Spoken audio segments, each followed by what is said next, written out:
आज पता नहीं क्यों मित्तल हाउस की सुबह आज सामान्य नहीं है। घर में पूजा की घंटी तो बज रही है, लेकिन मन की शांति कहीं नहीं है।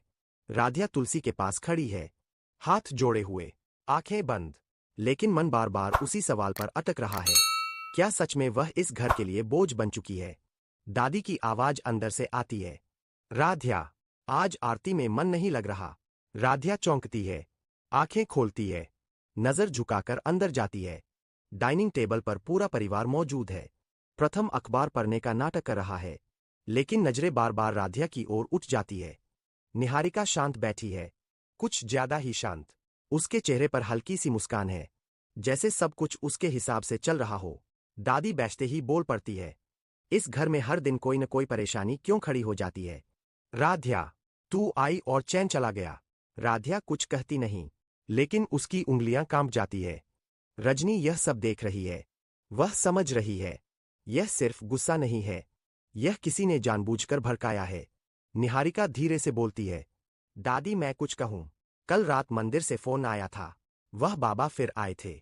उन्होंने कुछ बहुत गंभीर बात बताई। प्रथम चौंकता है, कौन से बाबा? निहारिका सिर झुकाकर, वही जिनसे आपने घर की शांति के लिए पूजा करवाई थी। उन्होंने कहा है, इस घर में एक ऐसी स्त्री है जिसकी छाया भी अशुभ है।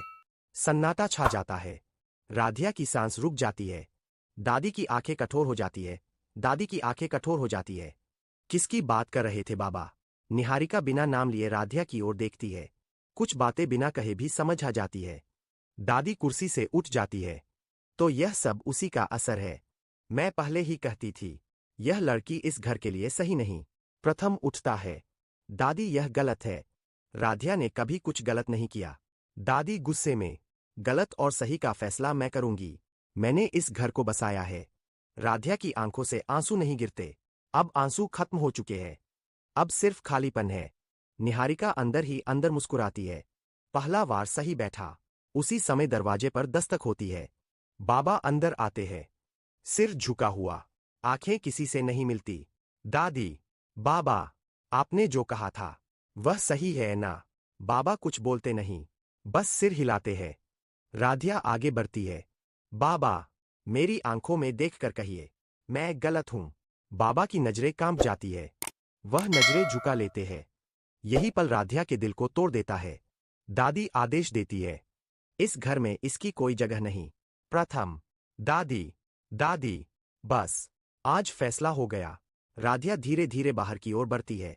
पीछे कोई नहीं रोकता, न प्रथम, न रजनी। सब जैसे पत्थर बन चुके हैं।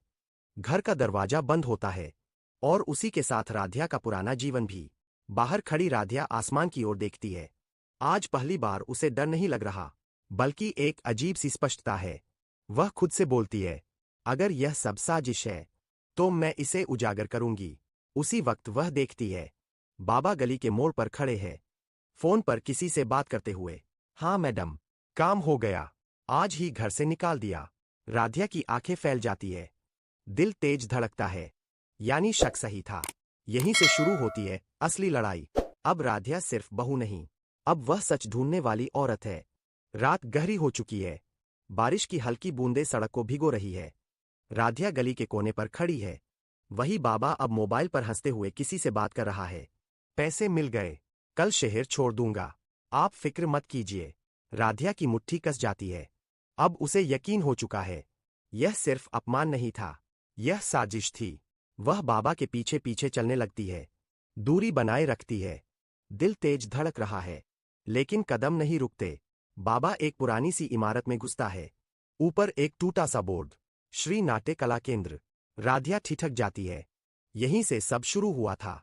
अंदर से आवाजें आ रही है। कोई रिहर्सल चल रही है। संवाद, झूठ, नकली आंसू। राधिया अंदर जाती है और सीधे मंच के पीछे पहुंचती है। बाबा एक आदमी से पैसे ले रहा है। वह आदमी निहारिका का ड्राइवर है।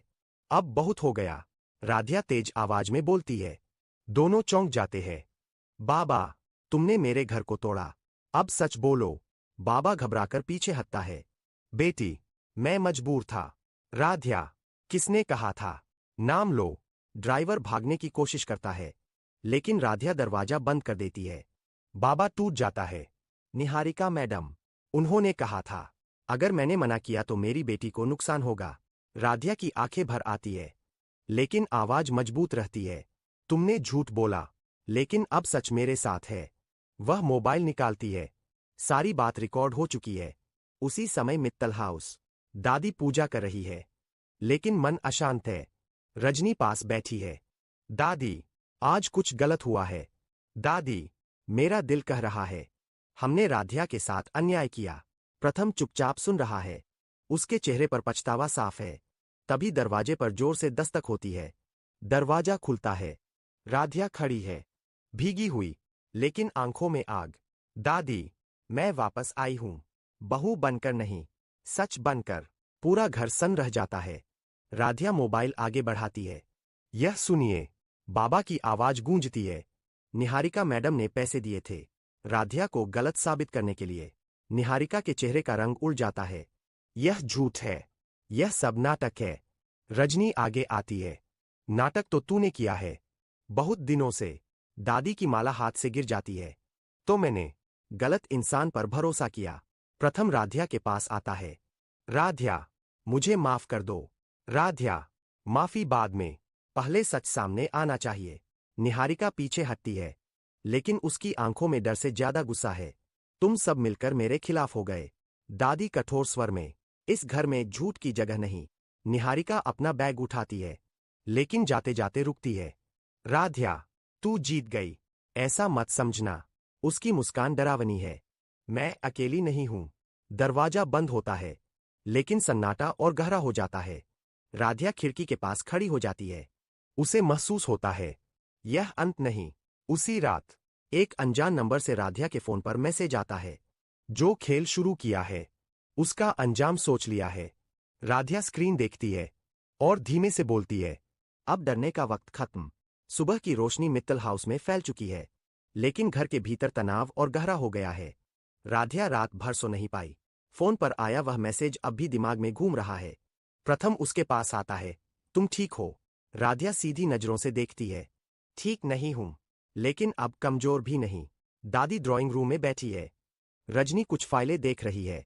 अचानक घर का लैंडलाइन बजता है। रजनी उठाती है, और अगले ही पल उसका चेहरा सख्त हो जाता है। दादी, वह वापस आ रही है। दादी, कौन? रजनी। निहारिका। उसी समय घर के बाहर एक काली गाड़ी रुकती है। निहारिका उतरती है। उसके साथ एक अधेड़ उम्र का आदमी, आंखों में घमंड, चेहरे पर सत्ता की ठंडक। दादी का चेहरा उतर जाता है। यह आदमी? रजनी धीमी आवाज में। यही है, विक्रम मल्होत्रा, निहारिका का मामा, शहर का बड़ा फाइनेंसर। निहारिका अंदर आती है। मुस्कान वही, लेकिन अब उसके पीछे ताकत खड़ी है। दादी, तू फिर यहां क्यों आई है? निहारिका, अपना हक लेने। विक्रम आगे बढ़ता है। मित्तल साहब ने मुझसे सालों पहले बड़ा कर्ज लिया था, जिसे कभी लौटाया नहीं गया। प्रथम, यह झूठ है। विक्रम टेबल पर फाइल पटक देता है। कागज झूठ नहीं बोलते। दादी के हाथ कांपने लगते हैं। राध्या आगे आती है। कागज सच दिखाते हैं, लेकिन सच खुद नहीं होते। विक्रम चौंकता है। तुम? राध्या, मैं वही हूं जिसे आपने मोहरा समझा था। वह मोबाइल ऑन करती है।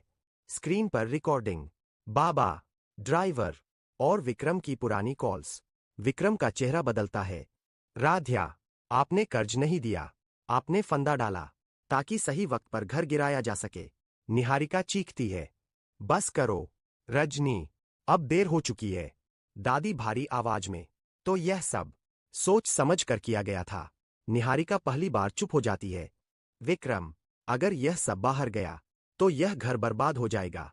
राध्या, नहीं, अगर सच बाहर नहीं गया, तो हर घर बर्बाद होता रहेगा। वह दादी की ओर देखती है। फैसला अब भी आपके हाथ में है। कुछ पल का सन्नाटा, फिर दादी सीधी खड़ी होती है। इस घर की नींव सच पर है, और जो इसे गिराना चाहता है,